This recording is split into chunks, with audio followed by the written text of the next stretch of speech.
I'm glad you're back in the city. First off, definitely. Been in a big city. I know. I mean, I don't know. I'm a Southern man at heart. Yeah. You spend a lot of time in New York, so Yeah. I know for a fact you like that. But glad to have you back in the city, man. Definitely. Finally got you on the Walker Review. I know. I had to be here, man. Yes, I sir. had to be here.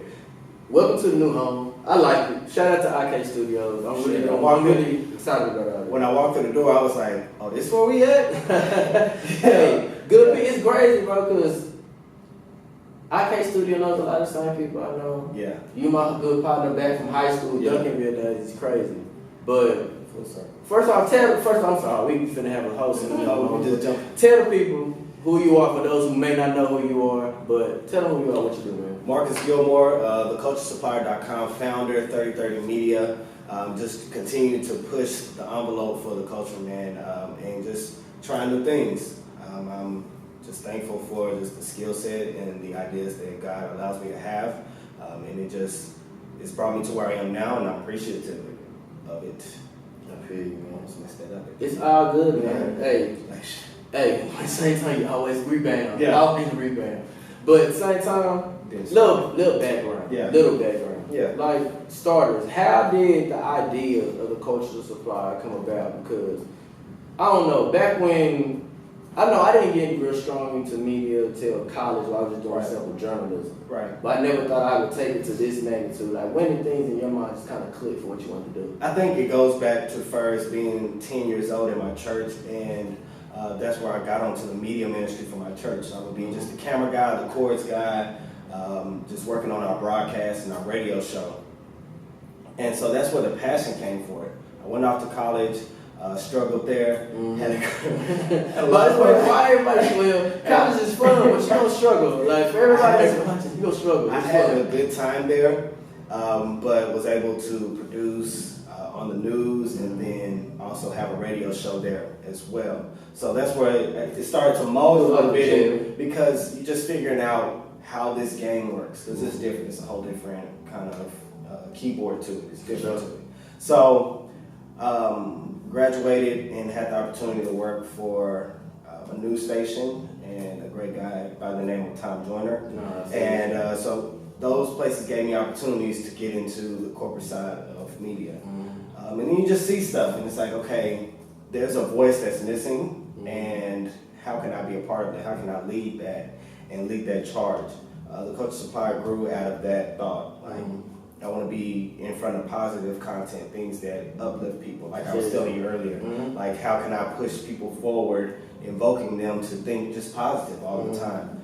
And so that's how I created it, and it's been a journey, man. It's a learning process as well, because no matter how you think it's going to go, it never goes that way. Nah, seriously, and I can relate to you on so many different levels from what you just said. Yeah. Because I've been through struggles of trying to figure out what you want to do, going through life as just trying to get things together. But I know for a fact, just being at Tom Joyner, I know you've seen a lot, rubbing shoulders with a lot of important people, a lot of people who've had not only substance but impacted other genres and actually people. Like, what were some gems that you picked up? At least one that you can vividly remember, just being like, you know what, I'm gonna take this, I'm really gonna translate this to what I'm doing. Gems, I think one I remember in Tyrese. What more do you want from me? Tyrese, I met him, and he was, instead of taking photos, it was a group of us. I was with the Marcus Graham Project, which is an advertising boot camp that they have here in Dallas. And so they came by, and I just joined in with them. I was already working there, but they were just cool people. So he was like, you know what, instead of taking pictures, let's sit down by the campfire, let's talk. And he just talked about being true to yourself, and the morals and the values that you're brought up on, make sure that stands out anytime someone, that make that the loud thing about you, rather than, oh, I got this, I got that, like, I'm a good person. Now Tyrese, now he probably kind of just, I feel he's out there, but at the same time, this is his gym to help you get to that level of Transformers, Fast and the Furious. Like, you have to show who you are all the time. Let that be seen. It's crazy. It's crazy because his roles, like, just seeing the roles that he's gone from, because we can all remember Baby Boy. Yeah. And then just kind of transcending those roles from Transformers to Waist Deep, just all those different movies that he did. So I know for a fact it was a campfire? Y'all was at a campfire? It wasn't a real campfire, but like he was sitting in the chair and then we were all sitting around him and standing. What campfire? I mean, y'all went to the woods, I was saying. No, Tyreek in the woods?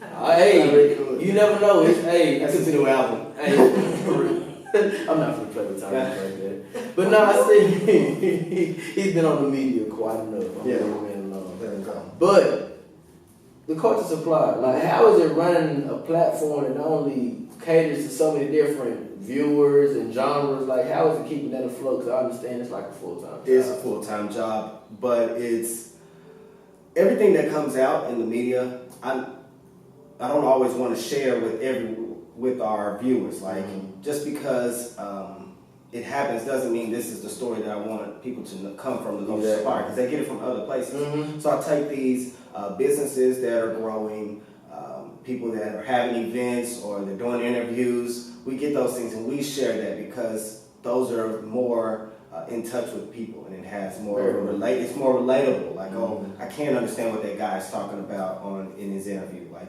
those things I share, and that attracts people. You know, you want to read those things, and from finance to films, like learning the backstory on films. Just because people are talking about whoever is in the film, I tell a deeper story than that. I may release the trailer and just give a little more background. Understood. Yeah. I know it's not only a full-time job, but I mean, it's crazy because you continue to say a lot of sentiments that I actually absolutely feel on my platform as well. Nah, because like real talk, I said it in my head, but like my light-skinned brother on the other side. Like, I mean, we can two completely different shades, man. It's like a whole mirror. I'm like, bro, I feel the exact same way, like, bro. It's just that it's the cloth. What Draymond Green say? He said a lot. He said something about we just not cut the same. You know. Nah, that would be right. I'm still laughing. That's disrespectful, but that's so disrespectful. Like, everybody heard it. The game was over. Like, he didn't want to. No damper, no nothing. Damn. That's on live TV too. Like, I've been. Never mind. Tristan, hope for you, brother. Hope you still playing for the Cavs. Maybe not. But go Cavs. Come on, man. For right now, and then when LeBron leaves, I leave. Quick question. Another We're going to flip it to another genre. We're going to get into the sports talk. Right. LeBron, what's going on? There's a lot of things that can happen. One, I'm going to make it broader. Like, how is the NBA free agency? How are you excited for it? I'm excited for it, just the shift in the game. Like, a lot of people say. That's exactly what I feel like. Yeah. It's definitely going to be. It's going to be a huge shift. We need it. The NBA needs it. I honestly believe so. We grew up saying, right now people are saying, oh, these are all super teams. If you look back, there was 5 teams that at least had 4 or 5 players on the same team. They had super teams too. The Lakers had a super team. Magic, all of them, that's a super team. Right. So why do we make a big deal? They just don't. They don't want to put names like James Worthy in the same category as a KD or something like that. James was fired. Exactly, but thing is, it's the generation, man. They're not looking back at the tape. They not killing me. But okay. Dallas to New York. That's a whole different spectrum on not only the sports world but the business world. Yeah. I want to talk about your experience going out there and some of the things that you've learned, not only being out there in that market, but something about the media and the way they conduct business out there. I'll go start from just the day one and just the idea of moving there. I packed 3 bags. Me and my dad went out there. He came with me. I had the opportunity and just was blessed to get a spot that's been untouched. You know, it's brand new, and so a lot of times people go to New York and they go through these things with the rats and all this stuff. I've seen some rats, but it's just like that's not where I've seen some monster rats like as big as a trash can, and it's like, bro, I'm like, damn, it's infested. Yes, but for real. But New York, again, like I told you earlier. Personal bubble is gone. Like me being right here next to you, don't even bother me. I'm like, space, dog.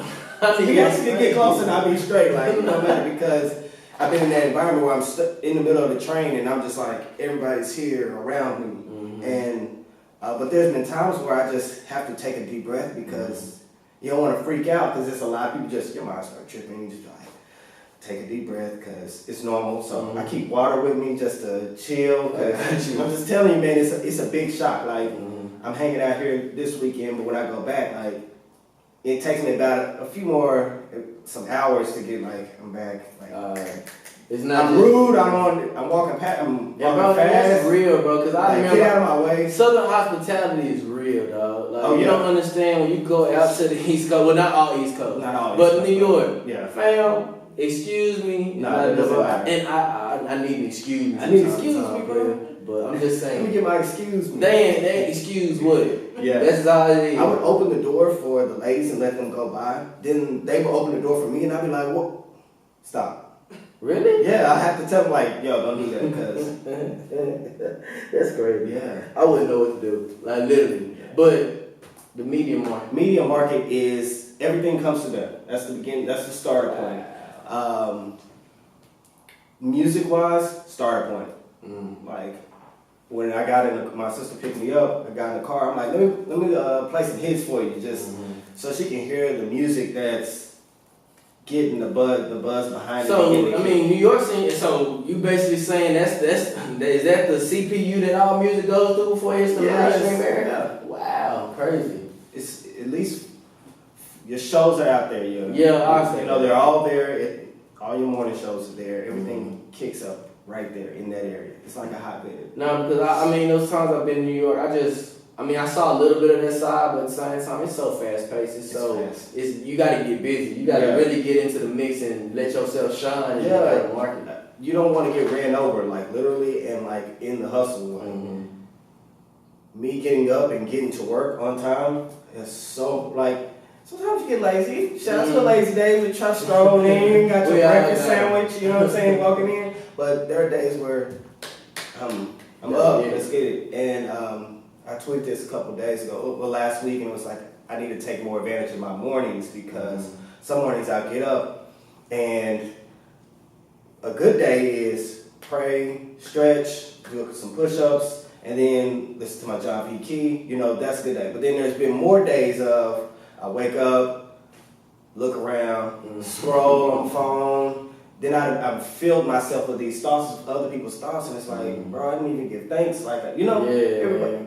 And being focused on being disciplined, that's what you have to be. And so that helps me when I get out on the train and stuff, like my mind is already clicked to be disciplined throughout the day. And I've talked with my partners about that a lot, just breaking those habits. Yeah, man. Because it's so natural for, like, literally, you will not know you're doing it. You'll wake up, pick up your phone, Instagram, check your text. Like, bro, and it's so, like, it gets to the point where it's, like, not only a routine, but it's embedded, like, this is what I do. And people get so attached, they can't let the phone go. So, I mean, we talk about that a lot, and I challenge myself doing that a lot. Because you got to be able to break those habits. Because once you get so inclined to do it can sometimes take a hold of that. You'll be sitting there and you'll be scrolling, and then all of a sudden it's 30 minutes that went by. I'm like, man, where did 30 minutes? I hope 30 minutes didn't just go by lost. Not quick. Yeah. And the thing is, time goes by so fast, and we need so much of it. Just to get to where we want to do and maybe we won't happen. Yeah, definitely. But I know for a fact, I was talking to you earlier, I know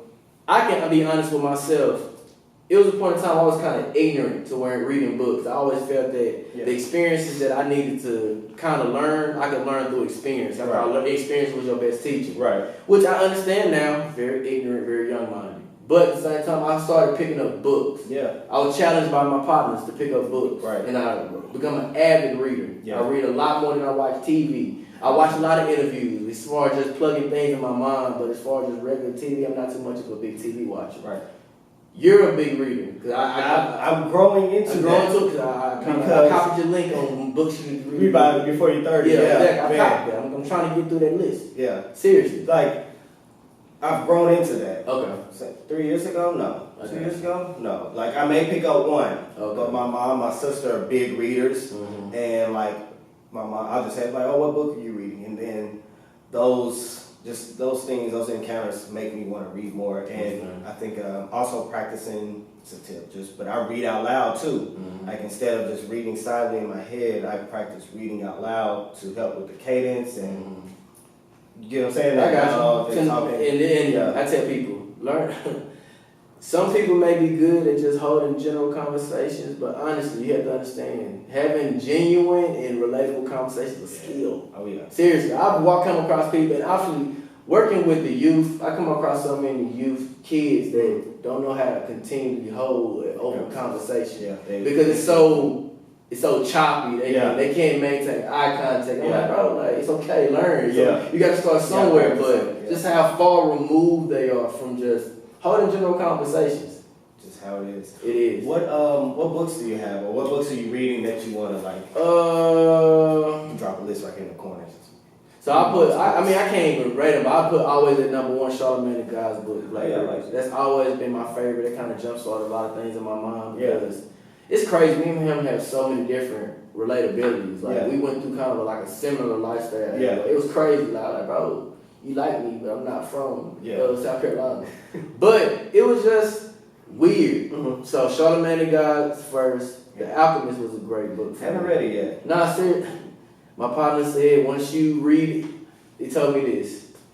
If the Alchemist doesn't make you want to get up and do something, then you didn't read it. So I'll say that. So please, it's not a long read. It's a pretty reasonable read, and you can definitely get into it. But seriously, it can jumpstart something. Yeah. T.D. Jakes' Sword, they did a lot for me. Yeah. Seriously. It's crazy, bro. I've honestly got very deep into African American history for some reason. African American slavery. I'm trying. No, seriously, I understand. Go ahead. Yeah, sometimes I don't know if I can. I don't know if it's weird storylines to me, and I have to adjust to those. I read a book from Dick Gregory, talking about some history from African American side, back even when slavery through the 20s, the 30s, and the 40s. No, seriously, read it. Yeah. You heard the story about the cotton gin? No. So you understand? I'm gonna tell you. Nice. And it kind of, please, when you read it, don't think it's gonna make you a very hateful person to other races. Right. I understand. I love everybody, but the cotton gin. Eli Whitney made the cotton gin. However, he saw some black people who made it and just patented it. So Eli Whitney never made the cotton gin. He saw slaves who constructed it because they didn't feel like continuing to bruise their hands. Yeah. And said, money, patent, it's mine, because I own you, so I own what you made. So cotton gin. So it's those kind of gems in that book that makes you be like, damn, really? For real? Yeah. Let me keep reading. And it's so I dove very deep into that. No, seriously. Rest in peace, Dick Gregory. No, seriously. Also, at the same time, a lot of, I saw that. I did remember seeing on that. Dick Gregory, how was the conversation with him? Because at the time, he was been around a lot. Yeah, it was early in the morning, but so he was just kind of just kicking it. He's a funny guy. In the morning, he was ready to go. He was just kicking flavor, man. I can't remember anything specific, but that's a conversation. R.I.P. Dick Gregory, but you should definitely get that book. But what about you? What's a book that you read that's kind of helped you out or kind of inspired you in a way? Shoe Dog, which is the book about Nike. Nike. Everything Store, which is the Amazon book about Jeff Bezos. What else? What is it? Is it Power Broke? Power Broke, which I like that. Danny John. Yeah. Seriously. I read that book too. Good read. Yeah.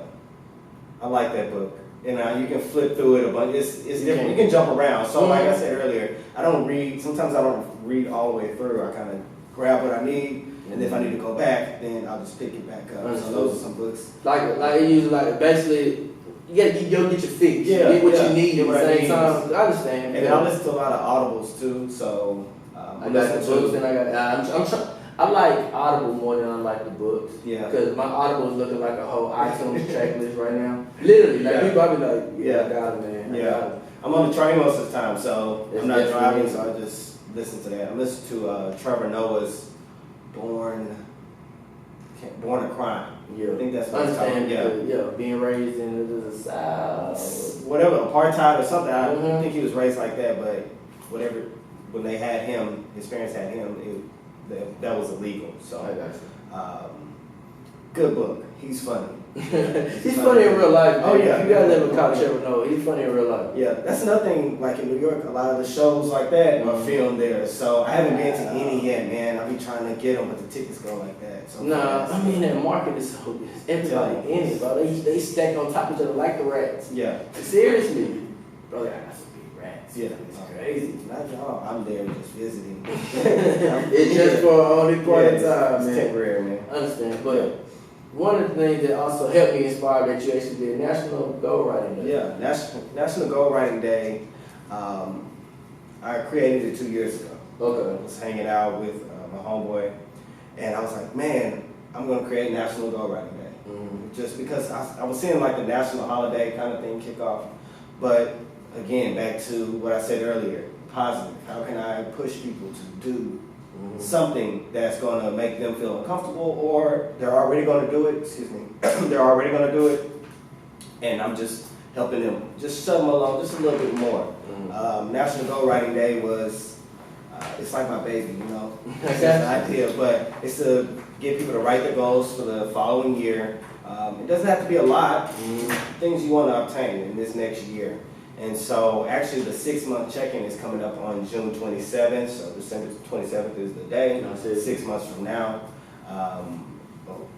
this month. And so that's when we'll do a check-in with everybody. No, definitely, because I know for a fact I did mine. I'm kind of trying to continue to go back and forth on that for my own personal goals and just other goals I want to make for myself as it is. So I definitely know that kind of transpires some stuff for myself. Yeah, I mean, in last year I did it and only did a few things like with marketing and ideas and how do I roll this out. This year I added a little bit more and shot a video and had this whole concept layout with how I market it to people. So each year it gets better. I tweeted the other day. I tweet a lot now. You tweet a lot now? I tweet a lot. Twitter fingers moving. Yeah, man. But I was like, I can't wait to see what National Goal Writing Day looks like in 3 years. Because I'm going to just keep doing it. Why stop something that just makes people better and not give to the importance to someone else. And that's why I'm here on Earth. I think that's I believe that is one of the reasons is to help others. And so, I've always said, bro, things that make me happy, genuinely helping people, and just always doing what I love to do, man. So I can definitely again vouch for you on something like that, man. Who were some influences that you had growing up? Like either not just role models, like who were your influences that kind of built this thing, built you into who you are? Who I am right now. Number one, my father. Cool. Yeah, my dad is just technically. My dad. My dad just Father's Day coming up, but my dad, I've seen him grow, and then I can see myself in him a lot. He's very patient, so I'm patient. He's very he moves in a certain way, so I think I move that way. My sister would say, you acting like dad. Some days I'm like, man, I ain't acting like my dad, but in all reality, I'm him. Mentors, a guy named Ed Brown, a guy named Mark Tolliver. I used to go to his basketball camps, a guy named Headache. So these are my early on guys that kind of mold me. Again, like I mentioned earlier, the media ministry I was on at church, those guys were 17, I was 12, and I was just under them. It was me, 2 other guys that were 12, and then they were all like 17 in high school. They played ball in Carter and Kimball and soccer, and so I saw them and come to church. They was fly. That's what I like. That's what I wanted to be. And they delivered and they executed at the church, and that's something that I like to see and wanted to be a part of. So those things mold me. Experiences. Understood. Fucking teacher of all hit and miss, life lessons, man, get hit by a bus, all of that. So those things shape who I am and who I'm just growing to be. Like I say, I think being self-aware of what you want to continue to work on, like I mentioned earlier, is being disciplined and really focusing in how I move around. Those things that help me keep, we'll talk again in 2 years, or not literally 2, but do something like this in 2 years or whatever, and you'll say, oh yeah, you grown. And I'm gonna say the same thing about you, you know what I'm saying? Because we, continue to progress. For sure. And I understand that, and I know for a fact things continue to keep moving, but it's all about progression. I know we are progressing in what we are trying to do. It has its own ventures, it has its own pulls, but I always say life is hard, but it's worth living. You get so many different experiences from everything you go through. And then there are days where you just don't feel like doing it, bro. Straight up. And instead of beating yourself up about I don't want to do it, or you get down on yourself, take that day in and just be like, all right, if I'm not going to edit this video, if I'm not going to call this person, shoot this email, if I'm not going to do it today, sit back, take that day in, but tomorrow, get it done. Like, you know, and you may not be able to waste that time. Go ahead and own that moment where you feel like you don't feel like doing anything. You can make a choice. Either you push through it and do it, or you just chill and be like, all right, I'm gonna let this moment pass and get back on it again and just push harder, you know, because it's just adversity, and that's how you become better. But I struggle with that. Like, we all do, man. Like, bro, we all doing something, man. Watch the show on Hulu, man. It's too many. I need more hours in the day. I always say that every day. But I mean, we make what we do happen. But before we get up out of here, ultimately with the Culture Supplier, what is the ultimate goal? What is the end goal? What are you striving to do with this platform?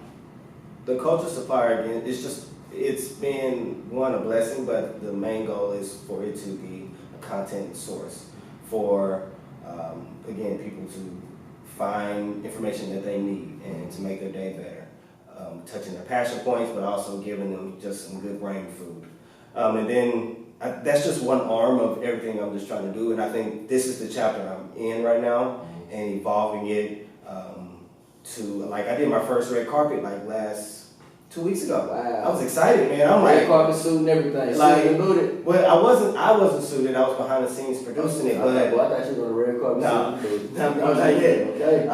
But that experience, like, I'm learning the ins and outs, like where you sit on the line and how does that go? How to talk to the PR manager of that person walking down before they get there, and like, hey, make that eye contact. Like, hey, I need this moment because they can skip over you. Like, oh, we don't need, you know what I'm saying? Like, and it's happening. I saw it happen that night, and it happened to me. I'm like, oh no. Excuse me. Yeah, I need this. Excuse me. Like, when this person comes, I want to have that conversation. I was producing it for someone else, but like those things, as I learn, like that's how you continue to grow. If I got it all at once, like I told her, if I got it all at once, figured it out at once, I wouldn't be ready for it. So it's different moments where it just helps me better the next time.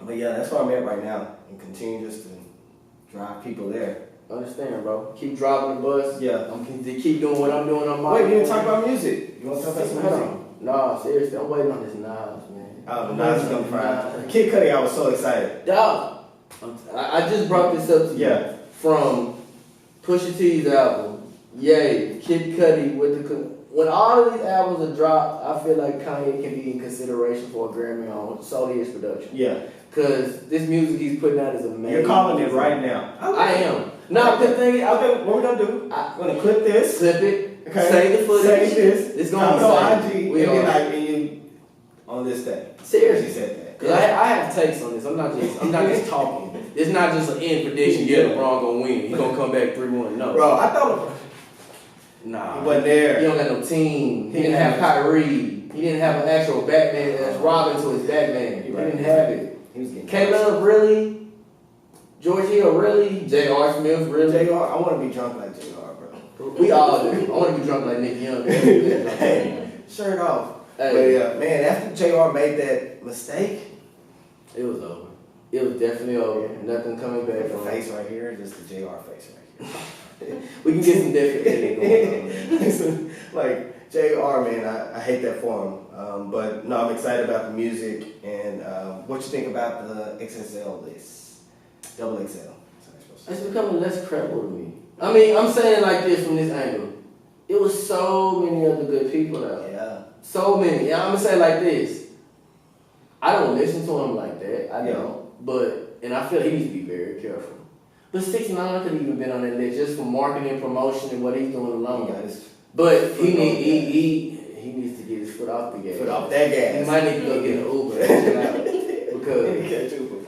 Because from left Uber, I'm sorry. Yeah. We need to catch something. Yeah. Because he may be catching the bullet if you keep talking reckless. I want everybody to live. Yeah, not just paying people. Just the energy, man. Definitely. Energy in the media. I understand behind it. But we gotta get out of here. Alright, man. I appreciate it. Appreciate being out here, man.